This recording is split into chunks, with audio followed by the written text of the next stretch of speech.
We've got a sweet and totally swoon-worthy love story for you today. Let's jump in. The gray stone mansion by the Hudson looked like a modern fortress, soaring glass doors, marble-tiled terrace, a garden trimmed as neatly as a 3D design. Outsiders saw only perfect beauty and wealth, but inside, silence was so heavy that the ticking of the clock was audible. The master of the house, Nathaniel Carter, 40, was a tech billionaire nicknamed the Software King. His life was a cold schedule, leaving the house at dawn, returning late at night, always buried in meetings and reports. Since his wife's sudden death from illness, Nathan had forgotten how to smile. He mourned through busyness, the only way he knew to escape grief. The only one living with him was his 6-year-old son, Lucas. The boy had brown hair and gray eyes like his father, but his weak legs forced him to rely on crutches. Lucas grew up in a lavish house but without warmth, surrounded by tutors, nurses, and housekeepers, but never his father's hugs. Among the staff, one face stood out in a distinct way. Lily Torres, a 27-year-old Latina maid. No prestigious degree, no higher education, but Lily carried something rare in this house: warmth. Black hair tied neatly at the nape of her neck, an apron embroidered with a tiny lemon, and a voice with a cheerful lilt. To Nathan, she was just another employee. But to Lucas, Lily was an entire world filled with laughter. That afternoon, Lucas was learning to read with his tutor. He sat leaning sideways, crutches propped by the table, focused on the book but sneaking glances out the window. The Hudson River shimmered in the golden light of late day, boats drifting past, leaving long, rippling trails. The long I sound, like in the word time, Miss Jensen, the tutor, read. Lucas, repeat it. The boy tried, time. But to him, time wasn't just an English lesson. It was something racing faster than his frail legs. The door cracked open. Lily peeked in, her eyes sparkling as if holding a secret. Sorry to interrupt, but Senor Lucas, would you like a 5-minute break? The boy lit up. Do we have a mission? Lily lowered her voice, mock serious. Exactly. Operation Creepy Closet. Target, scare the Hudson Roomba vacuum robot out of its shoes. Lucas covered his mouth, giggling. Robots don't have shoes. Then scare it out of its sensors, Lily shot back with a wink. Miss Jensen chuckled, closing the book. 5 minutes only, then back to the long I. Lucas hobbled after Lily to the dressing room. The room was huge, with a built-in closet twice his size. Lily opened the doors, face serious. This will be our secret base. You hide inside, I'll steer the robot toward you. When it comes close, boo! Lucas hesitated, glancing at his crutches, afraid he couldn't move in time. Lily immediately knelt down, locking eyes with him. You don't need to be Superman, little warrior. Just sit at the closet edge. I'll handle the rest. The boy burst into laughter. Smart version. Exactly, the smart version. She spread a small cushion by the closet edge so he could sit comfortably. Once Lucas was ready, Lily stuck plastic googly eyes on the vacuum and pressed the start button. The Roomba whirred off, looking both funny and suspicious. 3, 2, 1. The closet door flung open. Lucas leapt out, hands raised like wolf claws. Boo! The robot spun in circles as if terrorized. Lily shrieked in mock fear. Ah, the sensors are under attack. Both collapsed in laughter, clutching their stomachs. Their giggles filled the room, echoing off the walls that had once been used to silence. Lucas laughed until his face turned red, while Lily laughed until tears streamed down. In that moment, he wasn't a sick child, just a normal boy having fun. The tutor returned, arms crossed at the doorway. Are the two warriors done? The lesson's waiting. Lily straightened her face, pretending stern. Today's lesson is the long I, for example, smile. Lucas was still hiccup laughing, but obediently repeated, smell. That night, Nathan came home as usual. The black SUV stopped at the door, and he stepped inside in a dark suit, his face expressionless. The housekeeper, Martha, greeted him with a stack of papers and kitchen reports. Is Lucas asleep? Nathan asked while signing invoices. Yes, sir. The young master had his milk, and Miss Torres read him a story. Nathan only nodded and continued up to his study, unaware that reading a story had actually been a comedy performance. Lily had turned the whale in the book into the fat neighbor who loved watermelons, making Lucas giggle until he drifted off to sleep. In Nathan's eyes, Lily was still just an employee, but to Lucas, she was the reason he waited for those familiar footsteps in the hallway each day. The Hudson mansion remained cold, but somewhere in its quiet rooms, the laughter of Lucas and Lily had planted a spark of light. For Nathaniel Carter, it was rare for a meeting to end early, but that day, with a drizzle falling over Manhattan, a major client suddenly postponed the contract signing.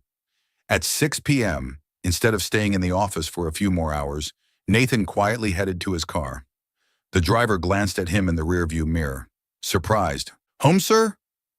Nathan nodded. He had never allowed himself to go home early. Maybe it was the rain. Maybe it was fatigue. Maybe it was... He didn't know why himself. The black SUV turned onto a maple-lined road, its tires rolling over wet gravel.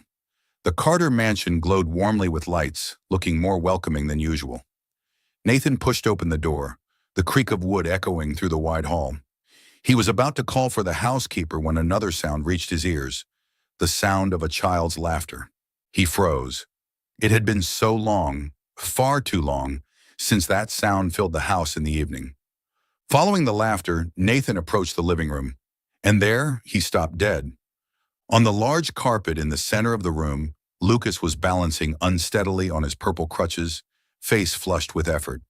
Beside him, Lily was kneeling on the floor with a cleaning rag, but her eyes were fixed on every step the boy took. "Easy there, little warrior. Keep your balance." "I can do it," Lucas panted, his smile beaming. "Look, Tia Lily, I can stand for almost 5 minutes." Nathan held his breath. He couldn't remember the last time he had seen his son smile like that.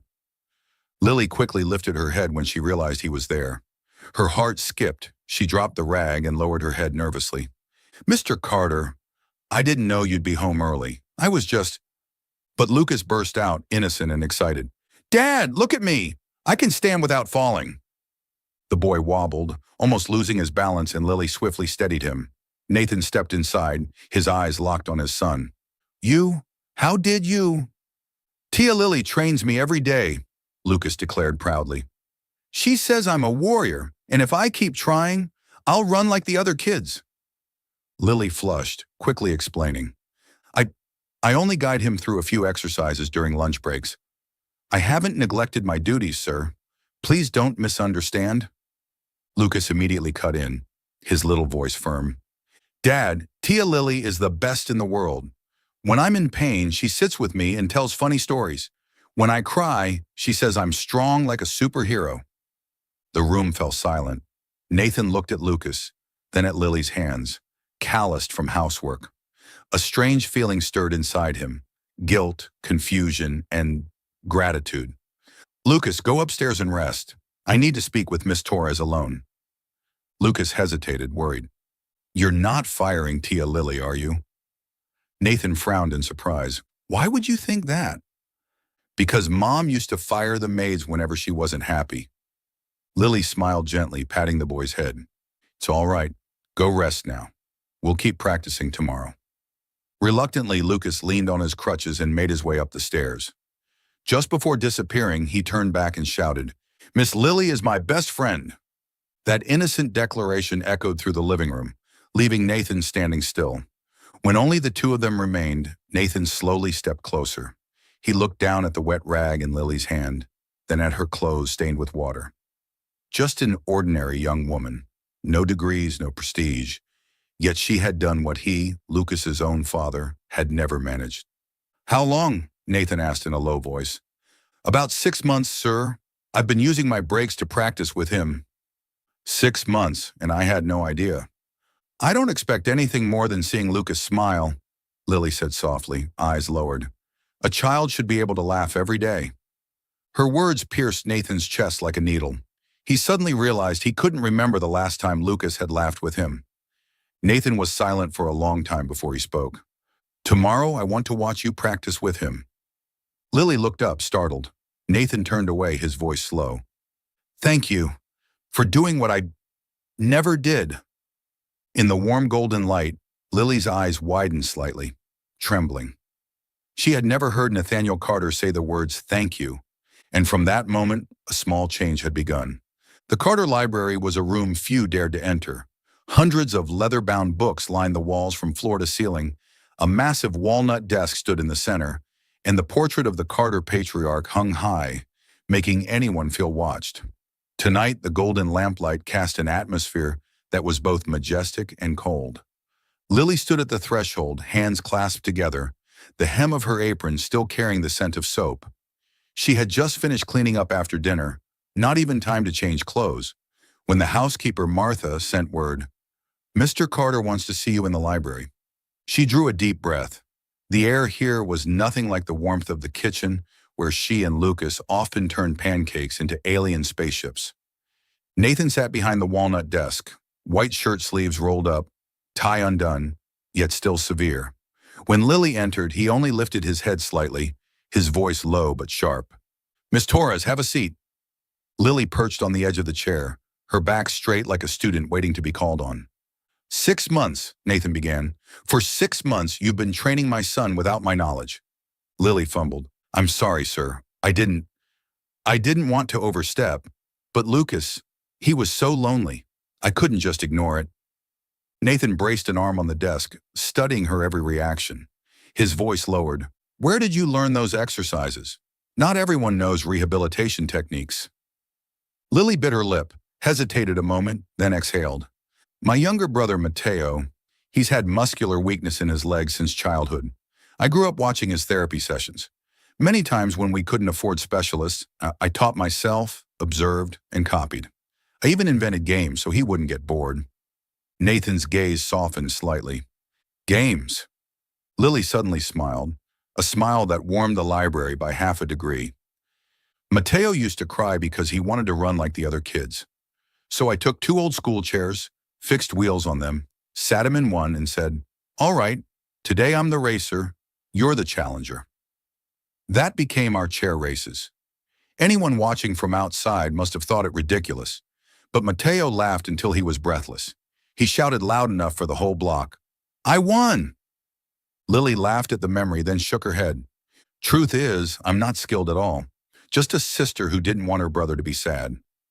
Nathan fell silent. In his mind, the image of Lucas on his crutches that afternoon appeared, smiling widely. A simple woman with a few silly games had accomplished what the best doctors hadn't. "You don't have a medical degree?" he pressed. "No, sir," Lily admitted honestly. "It's all lived experience. I went with my brother to the hospital, mesmerized by every move. I never considered myself an expert. I just used love to keep him from feeling left out." Nathan stared at her for a long time, as if trying to catch some deception, but found none. Instead, he noticed the faint calluses on her palms, marks of scrubbing floors, and the steady patience in her eyes. "And yet, you've never asked for a raise or extra pay for doing more than your contract?" Lily shook her head, a little embarrassed. "My salary is enough to get by. What I really want is simply for Lucas to be happier. Don't you see? When he laughs, the whole house feels brighter." Her gentle words struck Nathan's chest like a blade. He remembered nights walking into a dark hallway, hearing only the tapping of his keyboard in the study and the silence in his son's room. He had never imagined how lonely a child could be. Lily added quietly, "A child should laugh every day, sir, and the greatest reward for me is Lucas's smile."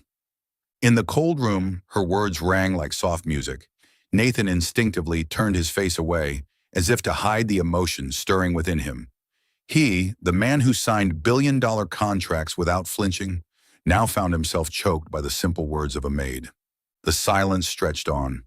Lily sat still, hands clenched, fear creeping in. Had she just walked herself into trouble? Unexpectedly, Nathan let out a faint laugh, not mocking, but a mix of helplessness and respect.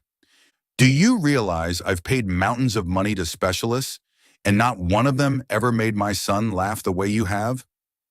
Lily blushed faintly. "I was just lucky to have some experience from Mateo." "No," Nathan shook his head. "It's because you put your heart into it." Something unfamiliar flickered in his eyes. For the first time since his wife's death, Nathan showed a trace of tenderness. He leaned back in his chair, voice steady again. From now on, I want to know everything you do with Lucas. I don't want to keep being the father standing outside my son's life. Lily was caught off guard, then nodded. Yes, sir.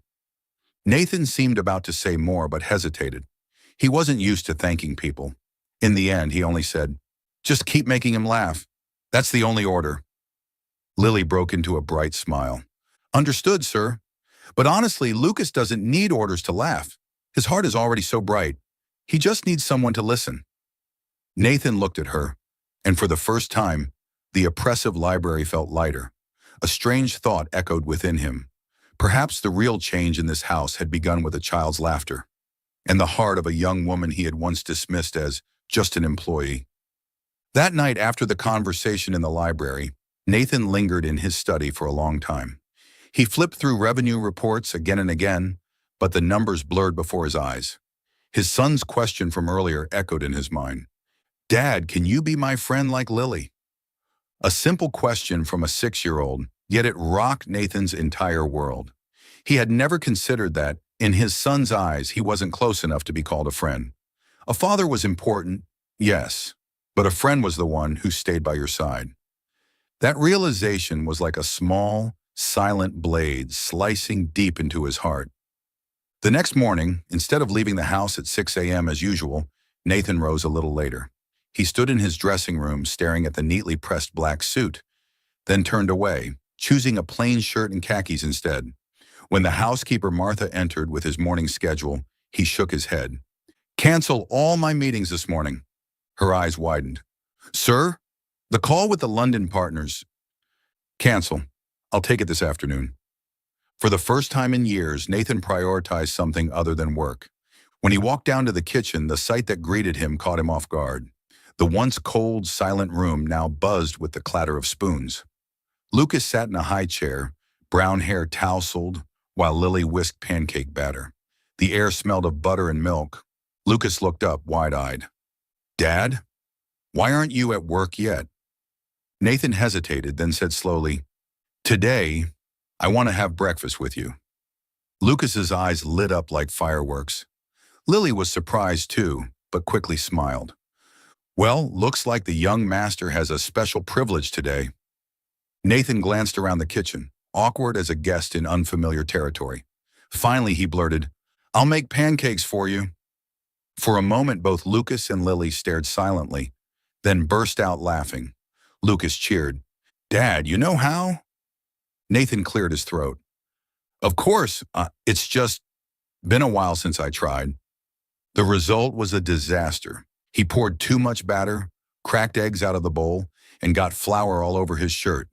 When he flipped the first pancake, half of it stuck to the pan and half landed on the floor. Looks like a map of Italy, Lily said, suppressing laughter, her eyes curved into crescents. Lucas doubled over, laughing so hard his crutches clattered. No, Dad, it looks like a flying saucer.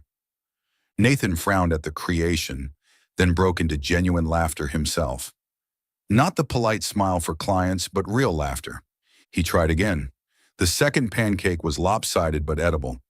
Lucas clapped like his father had just broken a world record. Awesome, Dad. At least this one looks like a pancake. Lily giggled, handing him more butter. Mr. Carter, it seems our head chef has a new rival. The kitchen filled with laughter. Lucas recounted his victory mission of scaring the robot yesterday, while Lily acted out the scene, and even Nathan laughed along. The kitchen, once filled only with clinking dishes, now felt like a small festival. By the end of breakfast, the table was a battlefield. Flour scattered, burnt marks on the pan, but Lucas ate happily, grinning between bites. He looked up, eyes shining. Dad, tomorrow you'll have breakfast with me too, right? Nathan hesitated, then nodded. If you want me to. Lucas squealed and threw his arms around his father.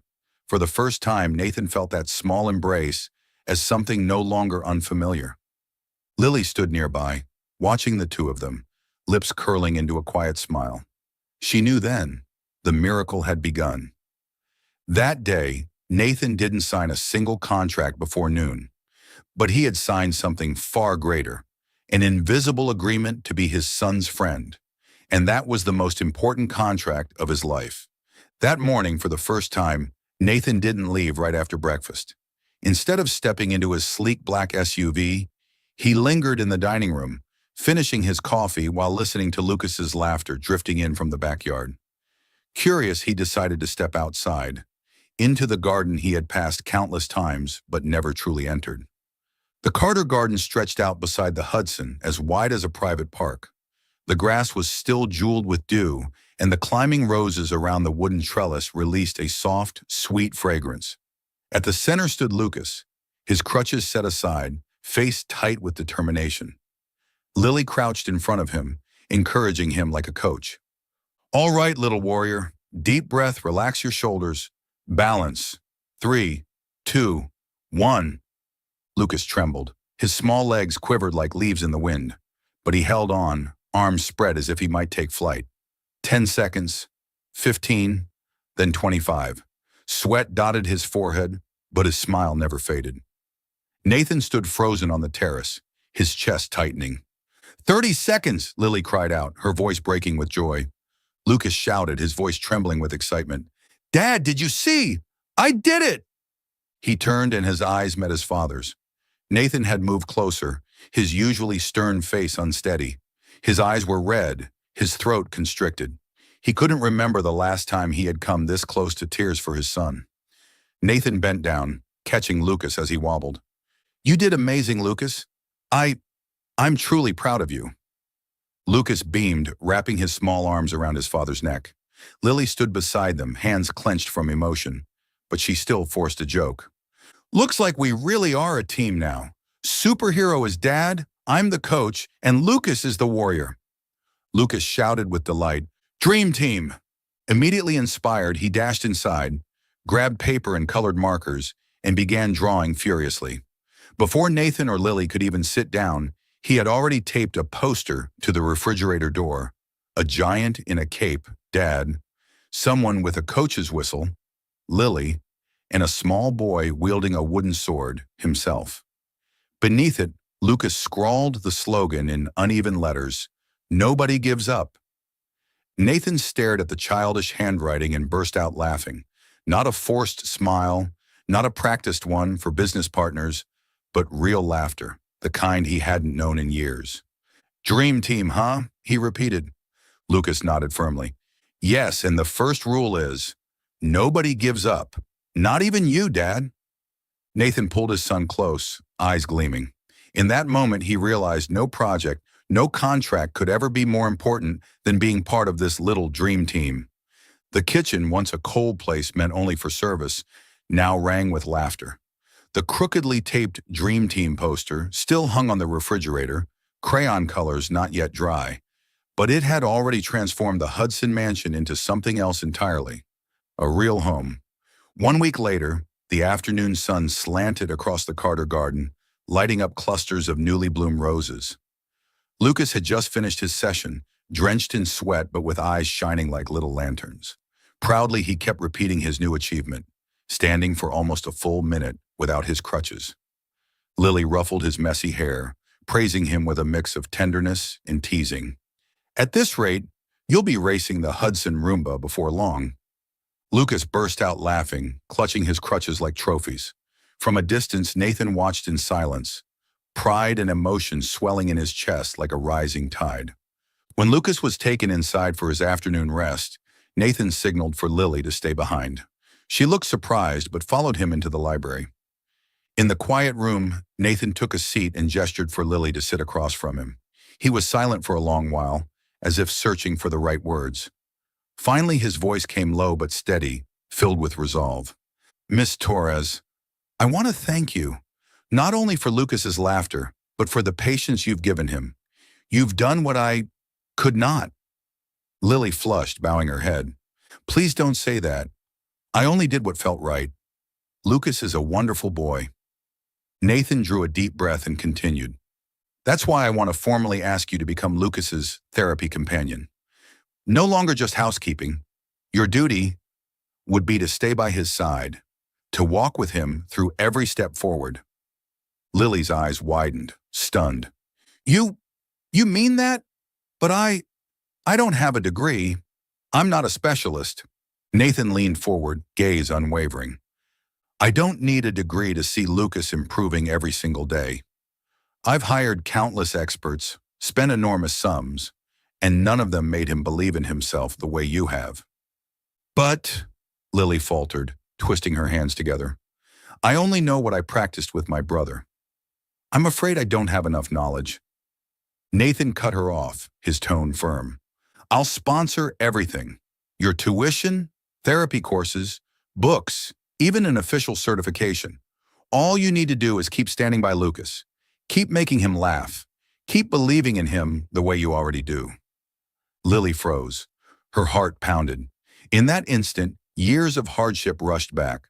Long bus rides, late-night cleaning shifts, meager paychecks, the constant worry for her ailing mother and for Mateo, still juggling school and part-time jobs.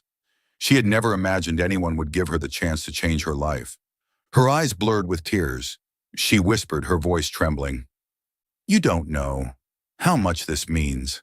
My entire life has been spent working to support my family. I never even dared to dream of a real chance to study.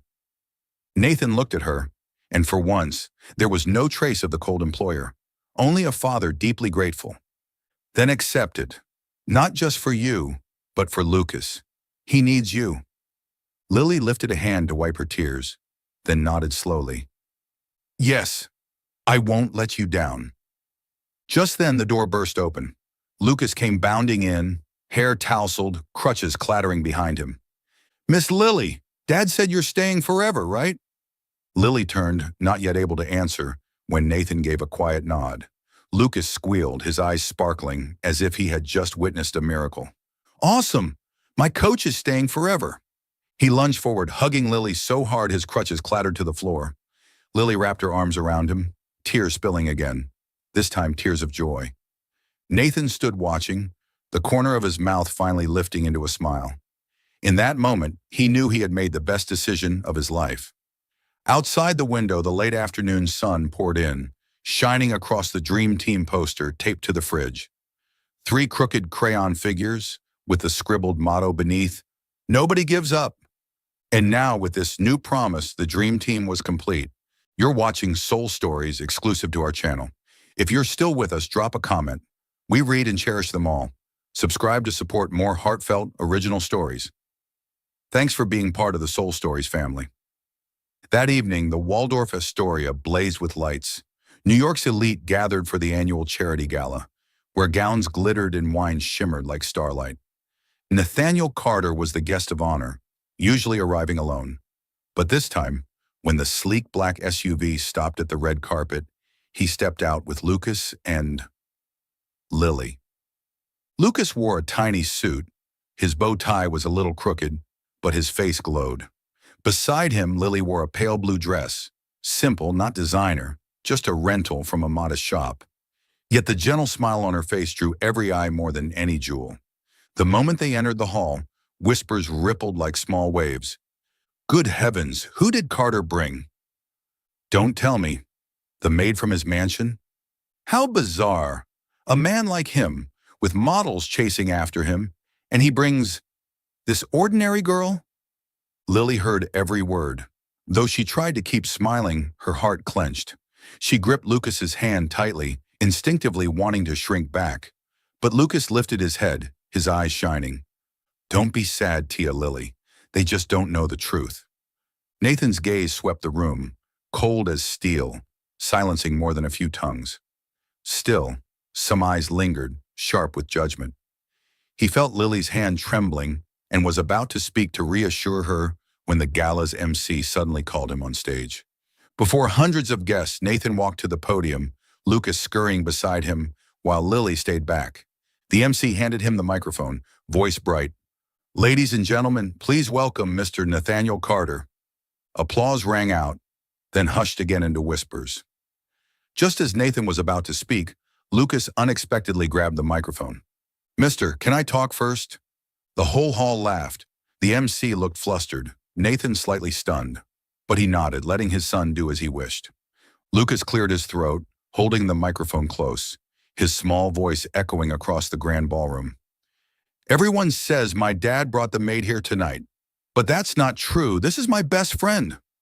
Silence fell. The whispers vanished, leaving only the pure, ringing voice of a 6-year-old. Lucas continued, face serious as if addressing the United Nations. Tia Lily plays with me, teaches me how to stand, and tells me jokes when I cry. Without her, I'd never have believed I could walk like today. The MC was stunned. A few guests began clapping hesitantly. Then the applause grew, spreading across the hall. Eyes changed, no longer contemptuous, but filled with respect, tinged with shame. Nathan stepped forward, placing a hand on his son's shoulder. His gaze locked onto the front row, where mocking smiles had just curled moments ago. His voice was calm but resolute. My son is right. This woman is not just an employee. She has accomplished what the best doctors and the largest sums of money could not. She gave Lucas hope, and she gave it to me as well. He turned to Lily. She stood there, eyes brimming, hands trembling. If anyone here still dares to look down on her, then I challenge you. Find me another person who can turn despair into laughter. She has done what doctors and wealth could not, made my son believe he can walk. The hall went utterly silent. Then applause thundered, echoing beneath the crystal dome. Lily lowered her face, tears spilling freely. Lucas shouted in triumph, throwing both arms in the air as if he'd just broken a world record. That charity gala was remembered not for diamond-studded gowns or the millions donated, but for the sight of a little boy on stage, declaring proudly, "This is my best friend." And in Lily's heart, that moment etched itself deeper than any promise could. After the gala, the story of the Carters' dream team spread through New York's elite circles. Many began to look at Nathan differently, not just as a cold billionaire, but as a father slowly transformed by his son. Yet just as everything began to feel warmer, an unexpected challenge appeared. One afternoon, while Lucas was sketching in the living room, the housekeeper informed Lily that a guest had arrived. A middle-aged man in a dark blue suit, broad-shouldered and imposing, stepped in with a practiced smile. Marcus Whitmore, the head of a powerful conglomerate, wealthy and equally well known for his ruthless pragmatism. Miss Torres, Marcus said, shaking her hand, I've heard quite a bit about you since the gala. Rarely has anyone helped young Carter make progress the way you have. Lily blushed, flustered. You flatter me, sir. I only try to be Lucas's friend. Marcus smirked, slipping her a gold-embossed business card. I have a grandson, Henry. He suffers from mild cerebral palsy. He needs someone patient, someone who knows how to encourage, just like you. I'd like to offer you a position with my family. Lily's eyes widened, stunned. Before she could respond, Marcus pressed on, voice firm. I'll pay you double what Carter gives you, plus a private residence and a car at your disposal.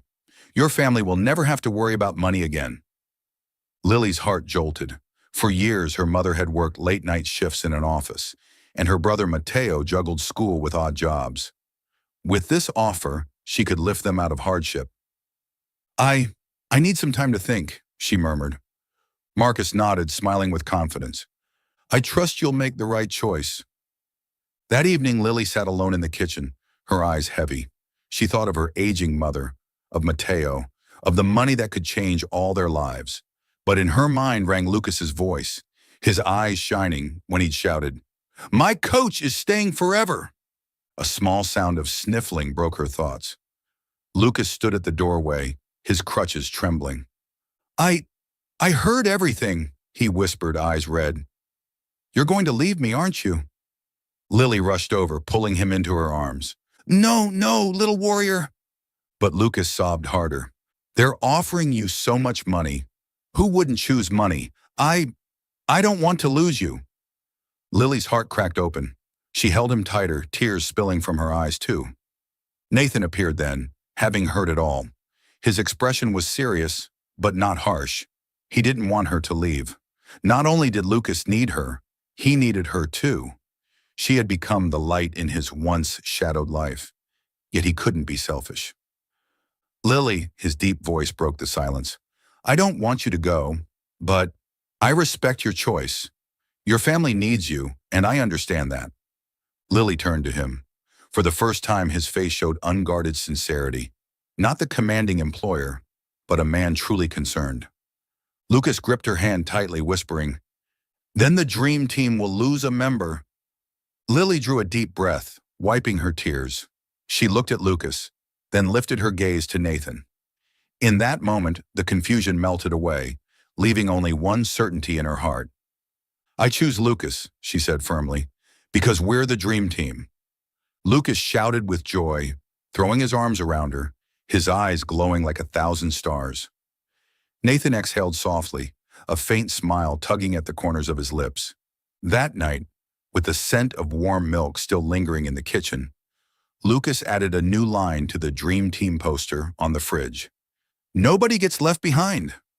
And all three of them laughed, their laughter ringing through a mansion once cold, affirming one truth: challenges would come, but this little family would never break. On an autumn morning, the Carter garden glowed in pale golden sunlight. Scarlet maple leaves drifted down onto dew-damp grass, the air cool and crisp. Nathan had usually only seen autumn through his office windows, but today he was here, with his son and Lily. Lucas braced himself on his crutches, taking a long breath. His small face shone with determination, though his hands trembled. Lily stood beside him, gently touching his shoulder, her voice soft. "Little warrior, today let's try something new. You've already stood strong for a long time. Now let's see if you can take a few steps without the crutches." Lucas's eyes widened. He swallowed hard, whispering, "No, without crutches? What if I fall?" Nathan stepped forward, crouching down to his son's eye level. He spread his arms wide, his voice low but steady. "I believe in you, and if you fall, I'll be here." Lucas looked at his father, then at Lily. Both were smiling at him with encouragement. In that moment, he realized he wasn't alone. "All right, I'll try," Lucas said with a firm nod. Lily set the crutches aside, her hand hovering gently at his back. "1, 2, 3. Go ahead, take a step." Step 1, trembling, his legs nearly giving out, but Lucas bit his lip and pushed forward.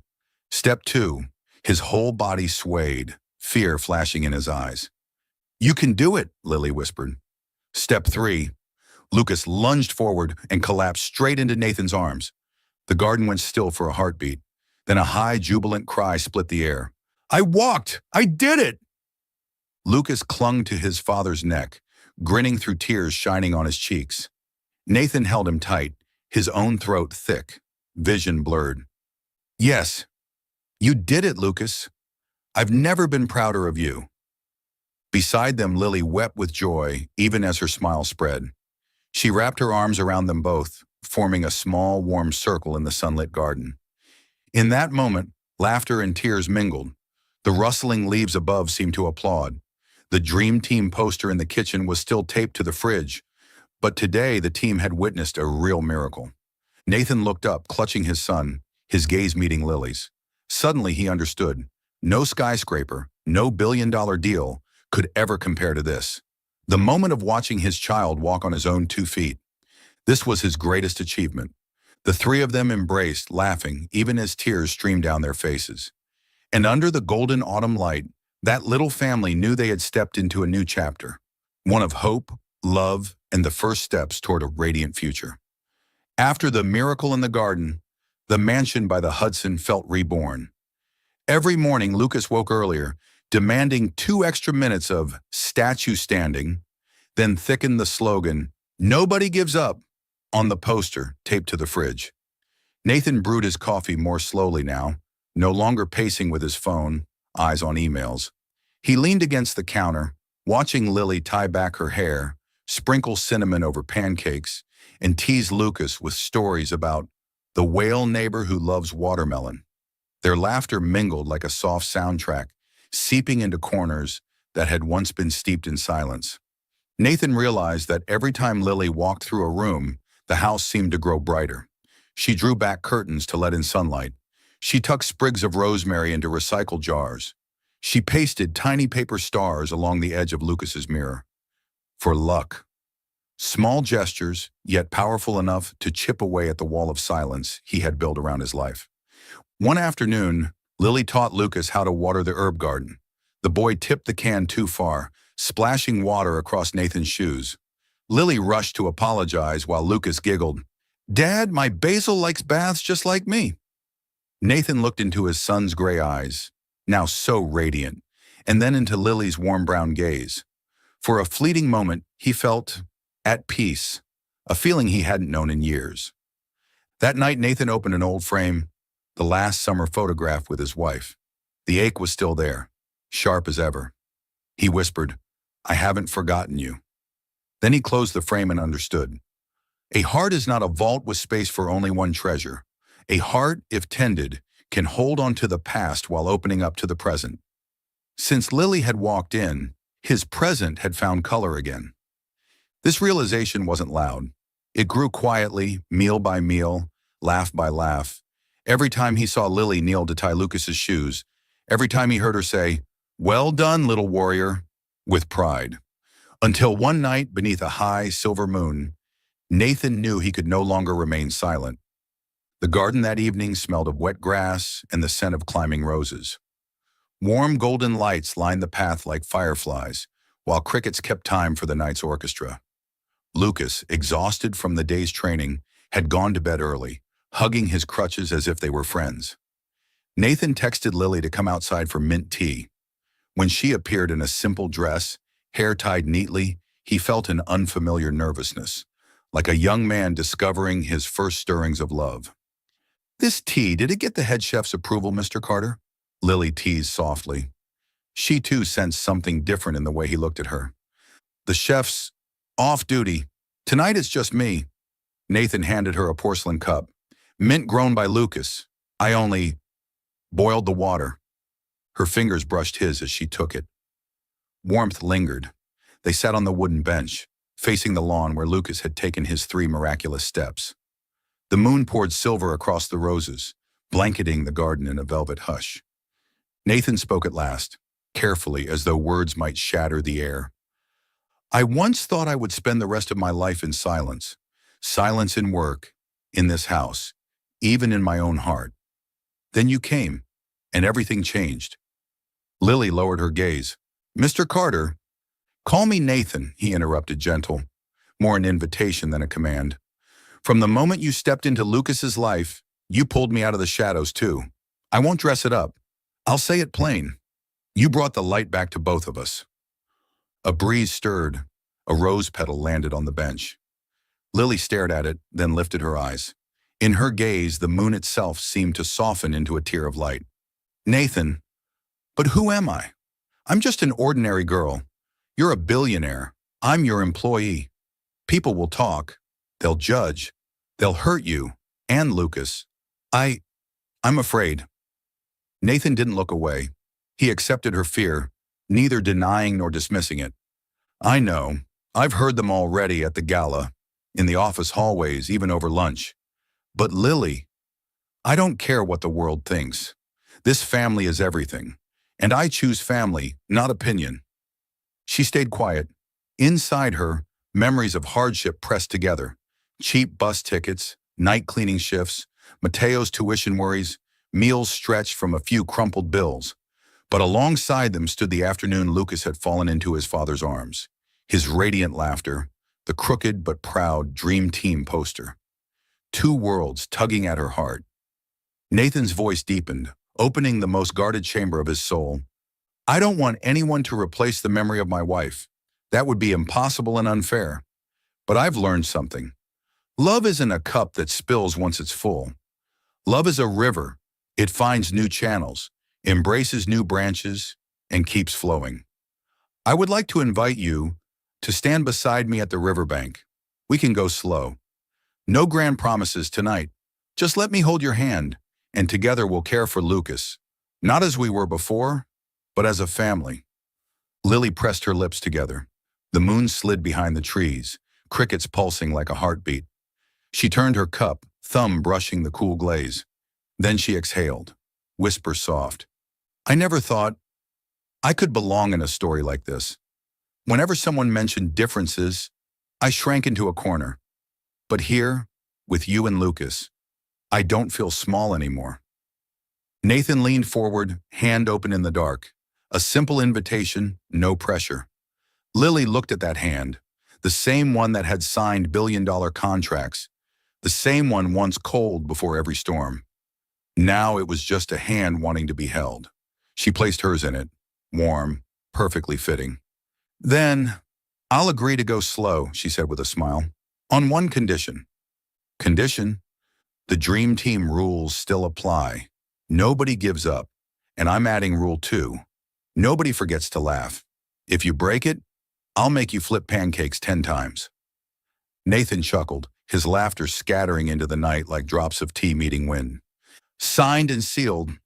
The breeze stirred, ruffling Lily's dress. In the corner of the porch, the Hudson Roomba, the vacuum robot once scared into retreat, somehow had been left outside. It beeped, rolled in a circle, then stopped, as if witnessing their pact. Lily pointed, laughing. There's our witness. I suspect it'll demand payment in extra floor scrubbing, Nathan replied. They both laughed, an easy, unguarded laugh. They sat side by side, no need for more words. Above, the moon slipped past a cloud, casting silver across the gravel path. From the upstairs window, the shadow of the Dream Team poster fell across the kitchen floor. Superhero, coach, warrior. Now those words held new meaning, not just roles to make Lucas feel brave, but an unspoken vow among the three of them. Nathan, Lily said softly. Yes? Thank you for choosing family. And thank you for bringing the light home. He squeezed her hand, not too tight, not too loose, just enough to let her know that, from this moment, his heart would no longer cower in the cold. A maple leaf drifted onto Lily's shoulder. Nathan brushed it away, his touch lingering just a moment longer than necessary. Upstairs, Lucas stirred in his sleep, lips moving as though repeating his motto, nobody gives up. And in the moonlit garden, 2 adults sat hand in hand, listening to the night, letting their hearts thaw, slowly, surely, warmly. Autumn slowly faded, the morning sun softened, and the sky turned crystal blue. On the back lawn, Lucas wore a t-shirt that read, Warrior in Training, his determination fierce as if he were entering the Olympics. Lily spread a mat, adjusted his leg braces, while Nathan held a stopwatch, so serious that Lucas teased, Dad's the super strict referee. Today's goal, 10 seconds of running without stopping, Lily announced, playful but firm. Whoever breaks the record earns a heart-shaped pancake flipped by Chef Nathan. Whether that's a heart or a flying saucer depends, Nathan confessed, making Lucas burst into laughter. The boy inhaled deeply. Lily stepped back, and Nathan stood at the finish line, arms wide like a safety wall. 3, 2, 1. Lucas charged forward. Not fast, but he charged. His small legs cautious yet moving, breath quick, arms pumping for balance. 5 seconds. 7, 11. He passed the set mark, added 2 extra steps as a bonus, then collapsed into his father's arms, panting but glowing. I did it, Lucas shouted hoarsely with joy. I ran a few steps. I'll play soccer with my friends at school. Nathan hugged him, his chest heaving with emotion. The words play soccer at school lit a torch in his heart. Lily touched Lucas's shoulder, her brown eyes shining. Amazing, little warrior. But remember, soccer also requires a victory dance.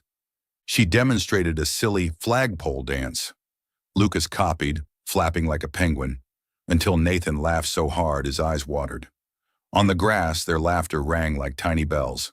That afternoon, the kitchen turned into a cooking studio. Nathan donned a checkered apron. Lucas had slapped a sticker on it, Dream Team's head chef. Lily wore a paper chef's hat Lucas had folded, while the boy himself declared he was the tough judge. Tonight's menu, pumpkin soup, pan-seared chicken, and heart-shaped pancakes for the record breaker, Lily announced dramatically.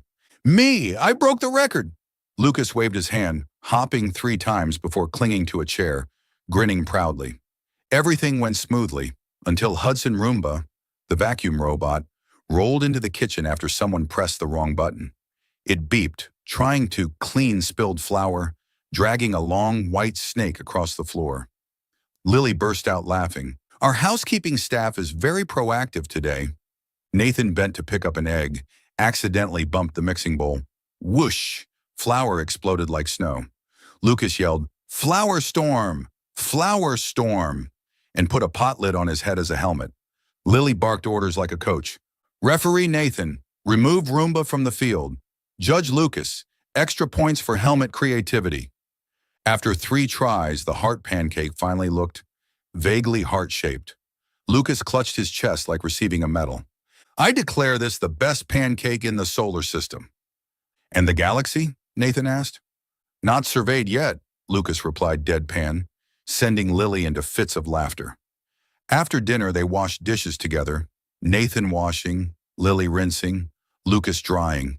The adults worked while the boy sang his self-made anthem, "Nobody Gives Up," in endless variations, from opera to rap.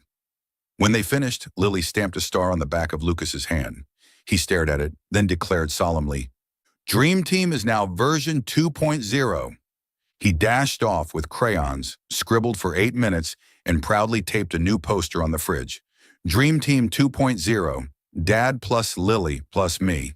The drawing showed Dad with a cape marked S, superhero, Lily with a whistle and clipboard, coach, and Lucas with a crown and soccer ball. At the bottom, nobody gives up, and the kitchen always has pancakes. Additional rule, Lucas tapped the poster seriously, we must always have pancake ingredients at home. Referee Nathan acknowledges, Nathan saluted. Agreed. News of Lucas's progress spread quickly, partly through the school and partly at the gala. A local paper requested to interview Nathan about his company's new tech program for children with disabilities. On photo day, the crew asked for a family shot. Nathan turned to Lucas and Lily. Will you two join me in the frame? Lily blushed. But I'm wearing an apron. That makes it more real, Nathan smiled. The photographer clicked away. Lucas in the middle, holding both their hands, a trellis of roses behind them. During the interview, a reporter asked, Mr. Carter, as a business leader, what has made you proudest recently? Everyone expected talk of new product launches or expansion in Asia. Instead, Nathan glanced at Lucas, busy drawing white chalk lines for his mini soccer field, then at Lily, carefully adjusting his braces. He answered slowly, I'm proudest that my son has learned to believe in himself, and that someone helped him find that belief. She's not a leading expert, nor does she come from a glamorous background, but she turned my house into a home. She's my family. For a moment, silence hung. The reporters, accustomed to polished sound bites, looked stunned, then smiled. The camera panned to Lily. She startled, fumbling with her hands, while Lucas clapped wildly. Yes, Carter Torres Dream Team family. The article was published with a photo of the three under the rose trellis, drawing countless warm comments. The richest man is the one whose child laughs. Another, a billionaire saying, she's my family. Respect. Of course, a few sour notes appeared, but they were drowned out by blessings. Lily read a few lines, eyes stinging. She closed the phone and turned to Nathan. I still get nervous in front of cameras. So do I, Nathan admitted, but there's one trick that works every time. What trick? Look at Lucas. Together, they watched him kicking a foam ball across the lawn, laughing every time he stumbled and trying again. That laughter indeed was the best courage they could ask for. That evening, the kitchen buzzed again. Menu, personal slice pizza. Lily rolled the dough, Nathan chopped toppings, Lucas invented designs. The result, Nathan's corner was a mushroom forest, Lily's a bell pepper hourglass, and Lucas's a soccer field made of olives as players and cheese for lines. Into the oven, Lucas commanded. While they waited, Nathan lit a small candle in the middle of the table. What day is it? Lucas asked curiously. The day we celebrate Dream Team 2.0, Nathan said, and celebrate our little warrior running a few steps. Lily gazed at the candle, her smile deepening. The flame reflected in her eyes was soft, like a blanket draped over the kitchen. When the pizza was ready, they clinked slices like glasses. From this moment, Lucas declared solemnly, our house has a new rule. Nobody forgets to laugh. Whoever does, washes dishes for a week. That's harsh, Nathan protested. Unless that person flips a perfect heart-shaped pancake, Lily added. Then I'd better start washing now, Nathan surrendered, making them both laugh. The night ended with a game of one-sentence story. Each person added a line. Lucas began, "Once upon a time, there was a little warrior who wanted to play soccer." Nathan added, "He had a superhero dad who flipped heart-shaped pancakes." Lily finished, "And a coach who turned every challenge into a game." Lucas closed with his mantra, "Because nobody gives up." That night before bed, Lucas stood in front of the fridge, checking that the Dream Team 2.0 poster was stuck firm. He grabbed a marker, carefully adding a small star next to the word me. Then he turned to Nathan and Lily. "Tomorrow I'll walk 2 more steps. Dad and Lily, you'll be my referees, okay?" The slip in his words, Dad and Lily, made them both pause, eyes meeting. Nathan laid a hand on his son's hair. "Referee is ready." "Coach is ready too," Lily smiled, her voice as gentle as night. In the Hudson Mansion kitchen, the new poster fluttered in the draft, lamplight glowing on the scrawled names. Dad plus Lily plus me. Beneath 2 rules, both playful and true.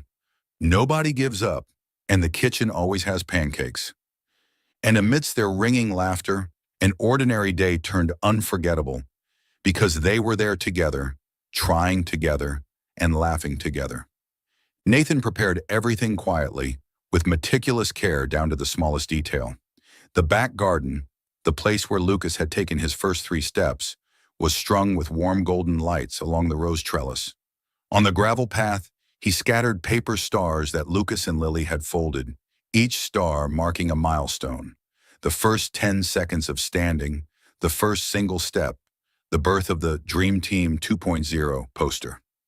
On the wooden table sat a slightly lopsided heart-shaped pancake, his signature, and at the center, a small linen-wrapped ring box. "Dad, I'm the ring bearer now." Lucas stumbled proudly toward him in a tiny suit, a little too big, making him look like a miniature gentleman. He held the box in both hands as if carrying a national treasure. "Mission tonight, wait for my signal before you run."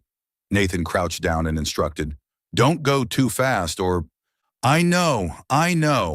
I'll run like a smart warrior," Lucas grinned. "If I trip, I'll fall into you." Hudson Roomba rolled across the porch.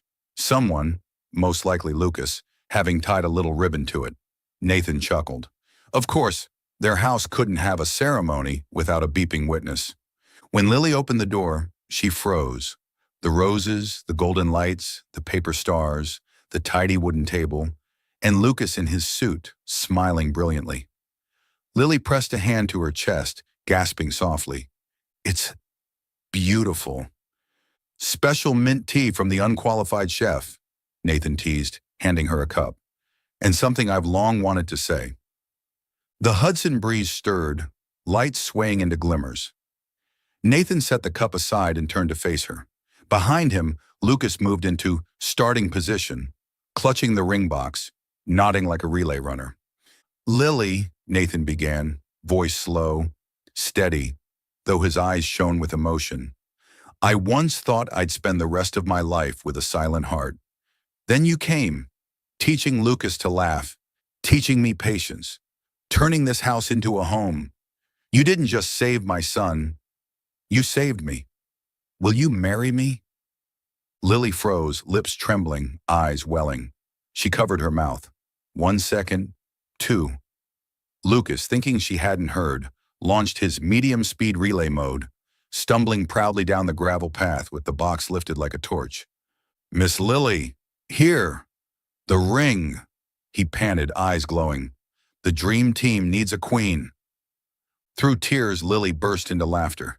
She accepted the box, looking up at Nathan. Yes," she whispered, choked with emotion. "Yes, I will." Tears streamed down as she nodded hard. Nathan exhaled, smiling so wide his eyes crinkled. He took the box, knelt, and slid the ring onto her finger. Hudson Roomba beeped loudly, like fireworks, making them all laugh. "Huddle!" Lucas shouted, diving between them. The 3 embraced under the rose trellis, the lights twinkling above as if clapping along. A month later, the wedding. The wedding was held in the same garden a month later. No grand ballroom, no fireworks, just roses, warm golden lights, wooden chairs, and friends who truly cherished them. Rosa baked the cake. The top tier was a heart-shaped pancake, which made everyone laugh until tears fell when they cut it. Martha tucked rosemary sprigs into Lily's hair to keep the kitchen warm forever. Mateo hugged his sister tightly before the ceremony. "You're the reason I stand strong today." Lucas wore a gray suit, bow tie perfectly straight this time, proud in his role as the professional ring bearer. He walked carefully down the rose-petal path, pausing to give guests a thumbs up. At the wooden altar, he handed over the ring with both hands, announcing, "I now deliver Dad's spare heart to Miss Lily." Laughter rippled through the crowd. Lily blushed. Nathan couldn't hold back a grin. When it came time for vows, Nathan looked into Lily's eyes.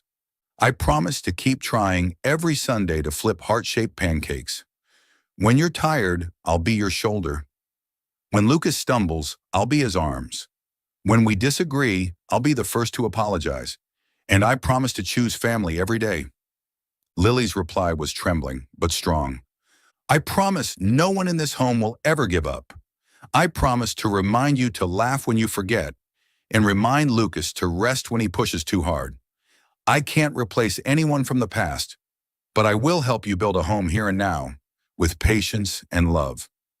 "We're officially the dream team now," Lucas shouted, bouncing like a spring as the officiant declared them husband and wife. Applause erupted across the garden, laughter carrying all the way to the river. That night they danced slowly on the grass. Nathan guided Lily. Lucas spun around them with his invented soccer in the wind dance.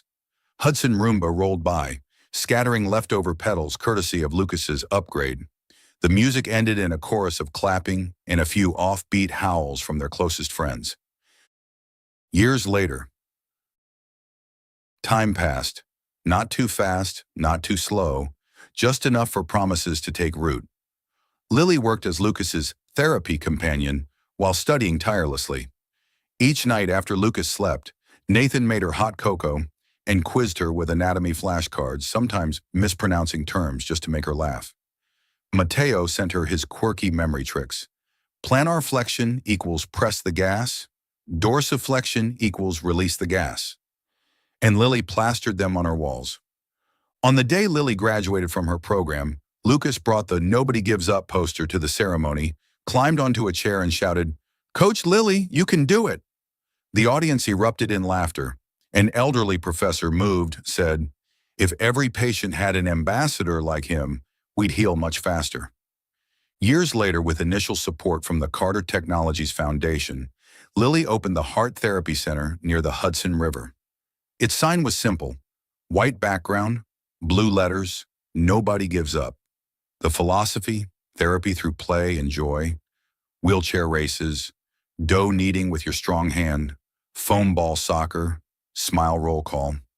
The therapy room displayed a wall of before and after photos, each captioned in a child's handwriting. "I stood for 20 seconds. I carried my backpack to class. I raced with Mom." Word spread far. Thousands of children and adults came. Lily became known not for titles, but for how she remembered names, noticed small quirks, and turned exercises into bravery games. The press called her the therapist of hope. Yet whenever a camera turned to her, she still grew nervous. Her cure was the same as always. She looked at Lucas. Lucas grew into a strong young man. He became the living proof of the center, its most beloved ambassador, sharing his story at schools, hospitals, and community events. He spoke of fear, of the first 3 steps, of the dream team, of the crooked poster, of the mantra, "Nobody gives up." And every time he smiled, the same radiant smile, it made entire rooms smile with him. Nathan remained busy, but busy in a new way. He skipped morning meetings to attend a girl's 30-second standing graduation at the center.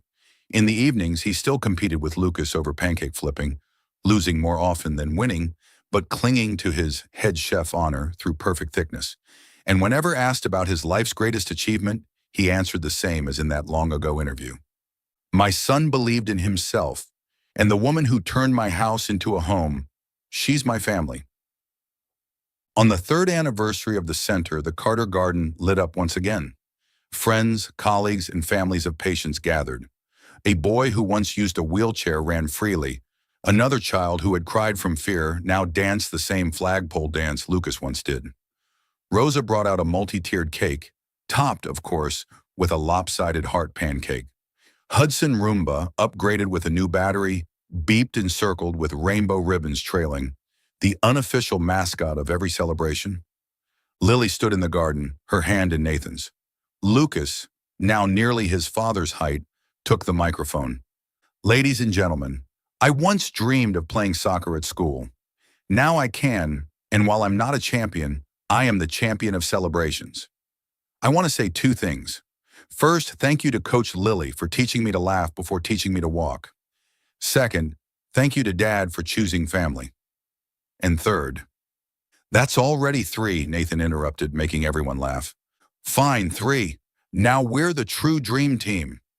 The cheers echoed loudly. Lily looked at father and son, eyes misty but smiling.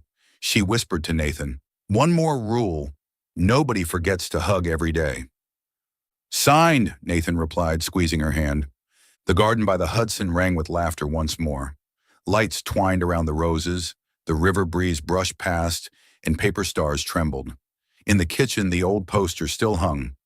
Dream Team 2.0, Dad plus Lily plus me. Now with a handwritten line added by Lucas. The Carter family, nobody gives up. And the story closed with the image of three people leaning against one another in the night garden. A new family, happy, filled with laughter, and somewhere nearby, Hudson Roomba beeped in agreement.